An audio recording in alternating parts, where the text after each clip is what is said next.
تو چلیے सीधा आते हैं आज के इस तज्जिए पर। जब भी लफ्ज़ रेनेसांस यानी पुनर्जागरण सुनने में आता है तो जहन में फ़ौरन क्या आता है? बस वही खूबसूरत पेंटिंग्स, अजीम इमारतें और पुराने तराशे में मुजस्समे, राइट? लेकिन आज की इस गुफ्तगू में हम देखेंगे कि ये दौर सिर्फ आर्ट तक महदूद नहीं था। दरअसल ये एक बहुत बड़ा डोमिनो इफेक्ट था, एक ऐसी चिंगारी जिसने इंसानियत को सदियों की गहरी नींद से झंझोड़ कर जगा दिया। यही वो बुनियाद थी जिसने हमारी आज की इस जदीद दुनिया को खड़ा किया। अब जरा इन दो अलग अलग दौरों का मुवाजना करते हैं। एक तरफ मिडिल एजेस या डार्क एजेस का घुप अंधेरा है, एक ऐसा वक्त जहां प्लेग की तबाही, फ्यूडलिज्म की जंजीरें, सख्त कावानीन और भुला दिया गया इल्म था। मतलब दुनिया अजाब और दर्द में घिरी हुई थी। लेकिन दूसरी तरफ का नज़ारा देखें, ये रेनेसांस का धमाका और बेदारी है, जहां ह्यूमनिज्म, आर्ट और साइंटिफिक रेवोल्यूशन ने जन्म लिया। इस अजीम तब्दीली को समझना वाकई बहुत ज़रूरी है, क्योंकि इसने तारीख का रुख हमेशा के लिए बदल कर रख दिया। पहला हिस्सा है वेकिंग द डार्क एजेस, यानी तारीख दौर से बेदारी। आखिर वो क्या मुहर्रिकात थे जिन्होंने डार्क एजेस की उस बंद सोच को अचानक तोड़कर रख दिया? देखें, तारीख में कुछ भी अचानक नहीं होता। खैर, 1347 में ब्लैक डेथ यानी ताउन की वबा आई, जिसने यूरोप की आबादी का एक बहुत बड़ा हिस्सा मिटा दिया। ये एक अजीम तबाही तो थी, लेकिन इससे मजदूरों की कमी हो गई, और जो लोग बच गए उनका ध्यान मौत के दर से हटकर इस छोटी सी जिंदगी को बेहतर तरीके से जीने पर चला गया। फिर एक और बहुत बड़ा वाकया 1453 में पेश आया, जब कॉन्स्टेंटिनोपल का सुकूत हुआ। वहां से बहुत से स्कॉलर्स अपनी कदीम ग्रीक और रोमन किताबें बचाकर इटली की तरफ भागे। और पता है, यही वो भूली हुई मालूमात थी जिसने सोई हुई इंसानियत में वापस जोश भर दिया। दूसरा हिस्सा फ्लोरेंस एंड मेडिची वेल्थ। चलिए देखते हैं फ्लोरेंस और मेडिची खानदान की दौलत का इसमें क्या किरदार था। ख्यालात तो आ गए, लेकिन इनको हकीकत बनने के लिए सरमाए की जरूरत थी। पैसा कहां से आएगा? यहां इस अजीम रकम पर गौर करते हैं, $460 मिलियन। ये रकम आज के दौर के हिसाब से इटली के मेडिसी खानदान के उन 600,000 फ्लोरेंस के बराबर है, जो उन्होंने इस नए दौर को कायम करने के लिए पानी की तरह बहा दिए। उन्होंने बड़ी बड़ी इमारतों, पब्लिक आर्ट और चैरिटी पर बेपनाह सरमायाकारी की, ताकि अपनी दौलत और रुतबे को मकबूलियत मिल सके। मेडिची खानदान का ये असर दरअसल एक अजीम मालियाती इनकलाब था। उन्होंने डबल एंट्री बुक कीपिंग जैसी अहम बैंकिंग टेक्निक्स इजाद की। इससे पैसे का हिसाब किताब रखना और भी आसान हो गया। बड़े आर्किटेक्चरल प्रोजेक्ट्स और इमारतों की तामीर शुरू हुई। और सबसे मजे की बात, उन्होंने अपने दौर के आर्टिस्ट्स को दुनिया के पहले सेलिब्रिटी क्रिएटिव्स में तब्दील कर दिया। एक तरह से कहा जा सकता है कि मेडिची खानदान की इस फंडिंग ने 15वीं सेंचुरी के फ्लोरेंस को उस वक्त का सिलिकॉन वैली बना दिया था। बिल्कुल एक गेम चेंजर। तीसरा हिस्सा ह्यूमनिज्म, मैन एज सेंटर, यानी इंसानियत पसंदी। पैसा तो समझ आ गया, लेकिन अब उस नए फलसफे की बात करते हैं जिससे ये बेहिसाब पैसा परवान चढ़ा रहा था। ह्यूमनिज्म यानी इंसानियत पसंदी। दरअसल ये डार्क एजेस की सख्त पाबंदियों और सिर्फ तकलीफ पर मबनी सोचों से हटकर एक नई आज़ादी थी। इस तब्दीली के बाद इंसानी सलाहियत, लॉजिक और इनफरादी कामयाबी इस कायनात का मरकज़ बन गए थे। मतलब अब इंसानियत को आज़ाद और ताकतवर समझा जाने लगा था। इस नए फलसफे और साइंस का अमली मुजाहरा इन अजीम फनकारों के काम में मिलता है, जैसे दा विंची।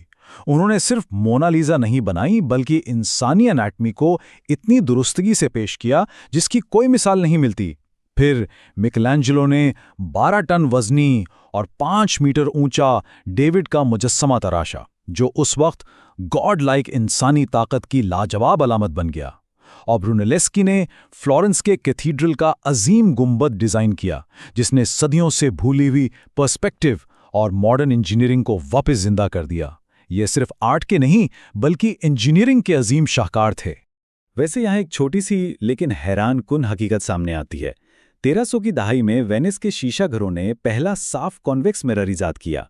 इंसान के लिए इससे पहले अपना चेहरा ठीक से देख पाना मुमकिन ही नहीं था। जरा सोचिए, इस आईने ने पहली बार इंसान को अपना चेहरा बिल्कुल साफ देखने का मौका दिया। ये इस नई इनफरादियत या इंडिविजुअलिज्म की सोच का बिल्कुल अमली और लफ्जी मुजाहिरा था। चौथा हिस्सा, द प्रिंटिंग प्रेस रेवोल्यूशन। अब ये जोश और बेदारी इटली तक तो आ गई थी, लेकिन बाकी दुनिया तक कैसे फैलती? और ये वाकई एक बहुत बड़ा सवाल है। आखिर ये इनकलाबी ख्यालात, अजीम इजादात और फ़लसफ़े इटली की महफूज सरहदों को पार करके आम लोगों तक कैसे पहुँचे? इल्म को महदूद रखना हमेशा ताकतवर का खेल रहा है, تو یہ سخت زنجیر آخر ٹوٹی کیسے؟ سال 1450 میں یوہانس گوٹنبرگ نے پرنٹنگ پریس ایجاد کی، اور دوستوں یہ ایجاد اس وقت بالکل ویسی ہی تھی جیسے حال ہی میں انٹرنیٹ یا کسی فاسٹ ٹیلی کام نیٹ ورک کا آنا۔ اس ایجاد نے علم اور نظریات کو ڈیموکریٹائز کر دیا۔ جو کتابیں صدیوں تک صرف امیروں اور چند لوگوں کے پاس تھیں، اب وہ ہر عام آدمی تک پہنچنے لگیں۔ اس نے سیدھے طور پر چرچ کی مقرر کردہ مونوپلی کو توڑ پھوڑ کر رکھ دیا تھا، بالکل ایک نیا انقلاب۔ پانچواں حصہ، age of science and exploration, یعنی سائنس اور دریافت کا دور۔ اس تیزی سے پھیلتے ہوئے علم نے گلوبل لیول پر بڑی تبدیلیاں شروع کیں۔ یہ سائنٹیفک اویکننگ ایک عظیم دھچکا تھا اس وقت کے نظام کے لیے۔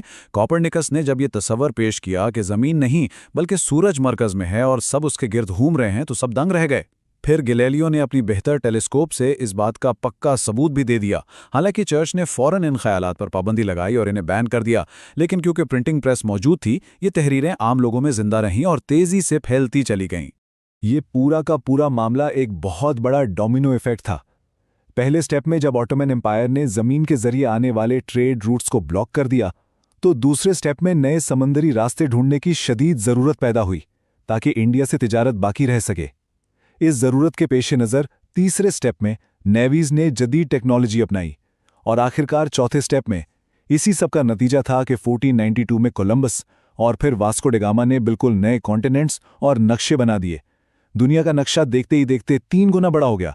چھٹا اور آخری حصہ، دا رینیسانس لیگیسی۔ ہر عروج کے بعد ایک ٹھہراؤ ضرور آتا ہے، تو دیکھتے ہیں اس عظیم دور کا خاتمہ کیسے ہوا اور اس کی میراث کیا تھی۔ تاریخی مواد ہمیں واضح طور پر بتاتا ہے کہ 17ویں سینچری آتے آتے یہ دور آہستہ آہستہ سمٹنے لگا تھا۔ اٹالین ٹیریٹریز پر آس پاس کی طاقتوں کے حملے اس کا بڑا سبب تھے۔ ساتھ ہی کیتھولک چرچ نے سخت سینسرشپ اور انکویزیشن کا سلسلہ شروع کیا، جس نے آزاد خیالی کو دبا کر رکھ دیا، اور مزید یہ کہ اب دنیا بھر کی تجارت اور سرمایہ اٹلی کی بجائے نئے اور وسیع سمندری راستوں کی طرف مڑ چکا تھا۔ اب ہم اس پوری گفتگو کو ایک انتہائی اہم سوال پر ختم کرتے ہیں۔ ایک لمحے کے لیے سوچئے، اگر رینیساں قریب 700 سال پہلے اٹلی کے چھوٹے سے حصے میں ایک مقامی ہلچل کے طور پر شروع ہوا تھا، تو کیا آج ہم سب اور ہماری جدید دنیا اسی لہر کا حصہ نہیں ہے؟